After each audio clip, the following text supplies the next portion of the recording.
Halo Sukarism, waktu pertama kali Patrick Kluivert datang, ada statement yang menarik yang mengatakan bahwa hanya akan memanggil pemain yang punya match fitness cukup baik di klubnya.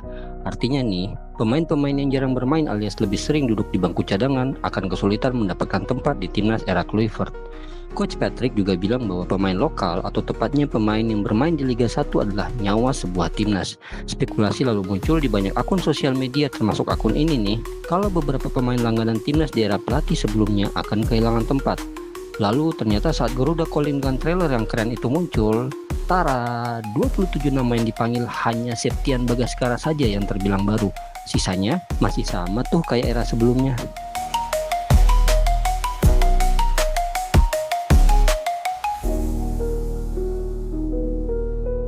Pertanyaannya, why? Nama-nama yang diprediksi kehilangan tempat karena kurangnya jam main di klub tetap dipanggil. Bahkan si yang katanya netizen anak kesayangan STY, Pratama lempar lembing Arhan, masih dipanggil bahkan ketika bek kiri Go Ahead Eagles Dan Ruben James dinaturalisasi sebagai pesaing utama Calvin Verdong dan Shane Patinama. Wow, penasaran nih masih ada nggak ya yang bakal bilang kalau Arhan anak kesayangan STY? Kok bisa bek kiri yang cadangan mati di klub sebelumnya dan cuma bisa lempar lembing itu selalu dipanggil timnas bahkan saat pelatihnya diganti? Atau benar nih kata netizen kalau Arhan Pratama titipan pejabat yang jadi mertuanya? Menarik nih. Di video ini kita hanya akan fokus bicara tentang kedalaman skuad di pos bek kiri, di mana dengan bergabungnya Dean James dan masih dipanggilnya Pratama Arhan, berarti akan ada 5 pemain yang bermain untuk posisi itu. Sangat gemuk tentunya untuk ukuran sebuah tim nasional. Lain Arhan, lain pula Nathan Choyoon, pemain setinggi 1,82 cm ini bermain untuk klub Championship Swansea City. Wih, keren ya, ada pemain Indo main di Liga Inggris, meski cuma kasta kedua. Cadangan pula. Kalau dihubungkan dengan statement Kluivert tadi, pertanyaan besar mengapa Nathan masih dipanggil. Tahun lalu, pemain 23 tahun itu bermain 3 kali di divisi Championship dan Carabao Cup pada bulan Agustus. Habis itu, nihil menit bermain. Masih mending Arhan dong nih. Sejak gabung dengan klub Thailand Bangkok United, Pratama Arhan sudah tampil di 9 laga di semua kompetisi. Rinciannya 6 laga di Liga Thailand, 1 laga di FA Cup Thailand, dan 2 laga di Champions League 2. Champions League 2 ini setara lah ya kayak Liga Eropa. Selain itu, pastinya Arhan juga punya kelebihan yaitu lemparan ke dalam yang turut menjadikan dirinya salah satu andalan Bangkok United. Jadi, apa alasan Nathan tetap dipanggil? Bek kiri berikutnya yang jadi perhatian adalah Shane Patinama. Sempat jadi pilihan utama pelatih Sintayong setelah Arhan Pratama sebelum kedatangan Calvin Verdong. Musim ini sang pemuda Maluku sudah tampil di 16 pertandingan bersama KC Open di Liga Pro Belgia dengan catatan 2 kartu kuning dan 1 kartu merah. Namun belum sekalipun mencatatkan assist maupun gol. Secara jam terbang sih lumayan banyak ya. Jadi secara statement Kluivert tadi memang Shane masih masuk rencana. Sejauh ini Shane sudah memiliki 10 caps bersama timnas Indonesia dan mencetak 1 gol saat timnas dibantai Irak 5-1 di ronde kedua kualifikasi Piala Dunia lalu. Sisanya ada Calvin Verdong dan Dean Ruben James. Karena Dean James baru saja bergabung, jadi biar fair video kali ini kita nggak akan terlalu sering membicarakan pemain yang satu ini. Sekedar info aja, statistik James di klubnya Go Ahead Eagles musim ini sih cukup menjanjikan. Dia sudah bermain di 21 pertandingan dan mencetak 2 assist dan juga 2 gol, termasuk golnya ke gawang Nijmegen, klubnya Calvin Verdong pada 9 Maret lalu. Sebagai bek sayap yang eksplosif dan gesit, cepat dan pintar mengkreat peluang, dirinya bisa menjadi pesaing sempurna di posisi bek kiri bagi Calvin Verdong. Nama yang terakhir disebut tidak usah diragukan lagi. Pemain 27 tahun itu hanya setinggi 1,74 cm, tak begitu tinggi dibanding rekannya yang lain, namun terbukti kokoh dalam bertahan dan kuat saat duel. Ketika melawan tim seperti Australia misalnya, ia tak gentar meski harus berhadapan dengan pemain Australia yang berpostur lebih tinggi. Ini menandakan bahwa postur tinggi atau tidak bagi seorang bek memang penting. Namun itu bukan masalah utama jika memang terbiasa dilatih untuk mengatasi bola-bola atas.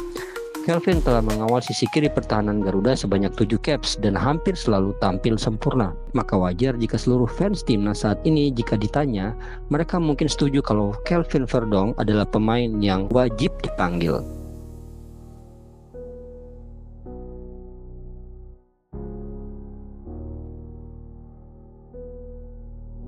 Selain James yang baru bergabung, timnas memang telah diperkuat 4 bek kiri. Belum lagi jika ditambah pemanggilan duo Sayuri yang salah satunya bisa bermain sebagai bek sayap. Jika menurut PSSI semua pemain keturunan yang dinaturalisasi adalah atas persetujuan pelatih, maka menumpuknya pemain bertahan terutama bek sayap kiri adalah bagian dari rencana pelatih sebelumnya. Meski sempat dikritik oleh beberapa pengamat, namun yang pasti semuanya bisa dilihat saat diterapkan di lapangan. Bek-bek kiri era STY semua adalah pemain versatile yang bisa digunakan di posisi lainnya, tergantung skema yang mau dijalankan dan juga tergantung lawannya. Nathan misalnya, alih-alih bermain sebagai bek kiri, dia lebih sering bermain di posisi tengah sebagai DMF.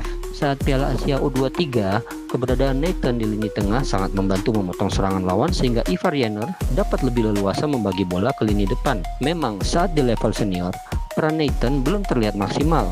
Tetapi saat itu kita hanya memiliki dua gelandang kreatif, Tom Hai dan Ivar Jenner.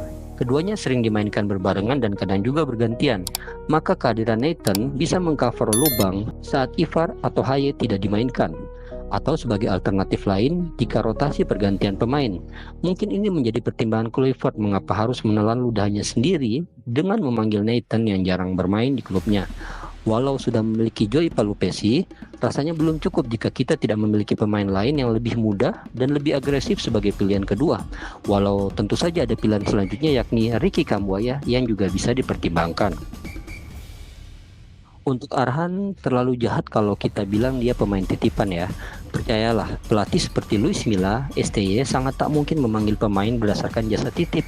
Ingat, Arhan ini sudah langganan timnas saat masih bermain untuk PSIS Semarang, jauh sebelum dia abroad, bahkan sebelum dirinya menikahi selebgram anak pejabat yang sekarang jadi mertuanya itu. Ingat juga meski underrated player dibandingkan rekan-rekannya yang lain di posisi yang sama di timnas, dia masih pemberi assist terbanyak sejauh ini dengan lemparan ke dalam andalannya itu. Total sudah ada 9 assist ia ciptakan untuk Garuda. Untuk hal mengapa ia lebih sering dipilih bahkan sebagai pemain pengganti saat ada pemain lain misalnya Eliano Reinders masih bisa debatable. Yang jelas, Kluivert dan timnya pasti punya keputusan tertentu yang membuat si pemain masih dipertimbangkan. Jadi, Arhan memang masih dianggap layak, bukan karena titipan orang partai ya.